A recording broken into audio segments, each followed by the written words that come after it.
attracts a sum of money. Even for the well-acquainted, the stock market can be a difficult beast to understand. It's full of abbreviations and difficult to understand language. One Australian startup is hoping that by cutting through the clutter and helping people engage in equities, they'll strike it rich themselves. They've developed an application called Simply Wall Street, which hopes its ease of use and its visual styling will help it stick out in that cluttered crowd. Joining me to discuss the company and how the app works is founder and CEO Al Bentley. Al, thank you so much for joining me from our Perth studio.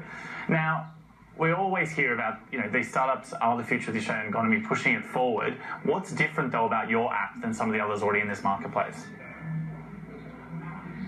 Hi, thanks for having me on the show. Really, the main difference with Simply Wall Street is that right from the start, we wanted the app to be usable by someone with no experience. So we actually tested it by putting beginners in front of the app, and we kept going and kept changing things until they could use it. We're going to pull up some graphics just to kind of give a demonstration of how it works. But you've tried to make it visually interesting and tried to get rid of, I guess, what we rely on, which is the actual data. How does simplifying it this much, though, actually allow investors to get enough information to make a reasonably informed decision? Well, the important thing is that whilst we're simplifying it, we're still doing a great deal of analysis behind the scenes. It's just presented in a way that is far easier and more enjoyable. The way it makes it easier is that it removes all the clutter and it focuses in on what's called the fundamentals, or the most important parts of a company. The other thing that we try and do is we try and help investors become non-emotional, and we do that by, we still account for share price, for example, but we don't show it, we don't worry about small changes in share price because we want our users to become long-term investors. Now, we've got one of the graphics up on the screen at the moment. So we've got this circle with, these 5 different headlines and then this kind of yellow blob in the middle of it. To explain what it's actually showing, what people can read from this at any one point. Yeah, sure. So that's what we call the snowflake. And the snowflake is 30 different checks in 5 different areas. And so those areas, we have value, and that's looking at is the company undervalued, what price are you getting it for. We have future, which uses analyst estimates to look at how the company is expected to do in the future.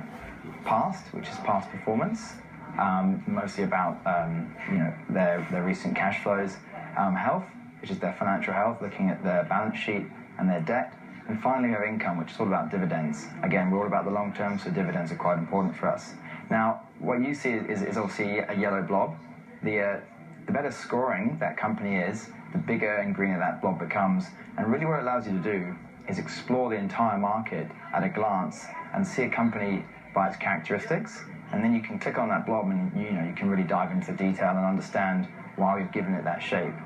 Who do you think is your target market? Is it just those people who have never really dealt with the markets previously, need kind of an introductory crash course in it? Or are they more experienced traders who are just interested in something that they can understand visually as opposed to having to go through pages and pages of numbers? Well, that's a really funny question, Carrington, because, like I said, we designed it with beginners in mind. What we've actually found is that it's really appealing to the more experienced investor. And we've even had stockbrokers calling us up and asking us to use it. So, although we've designed it essentially for the beginner, we're finding that it's appealing to everyone. Okay, so Al, what's your business model? Is this app paid for? Are there in-app purchases? How are you actually monetizing the product? Yes, so the best way to think about it is a bit like LinkedIn. So there'll always be a free version of Simply Wall Street for the consumer. But there will also be a pro version coming soon that will be a monthly subscription, and that will have a bunch of other features, including, at one stage, brokerage. And then we also have a B2B business model where we're allowing other financial services, for example, brokers, to use Simply Wall Street to communicate with their clients. And who's doing the analysis? I mean, obviously, someone's going in there and scoring these different companies on these different bases. Who are you paying to do this, or where are you sourcing your information from? So, first of all the information is sourced from Standard & Poor's Capital IQ, and these guys are one of the biggest data providers in the world.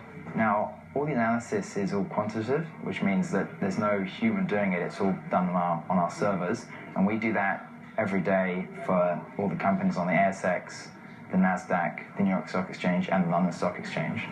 I assume one of the risks with having an app that deals with trading is that people's money, their fortunes are at risk. So any bugs could put you at risk, I guess. How do you ensure that the information you're giving out is reliable? And are you concerned about there being bugs in the system that could cause people financial hardship?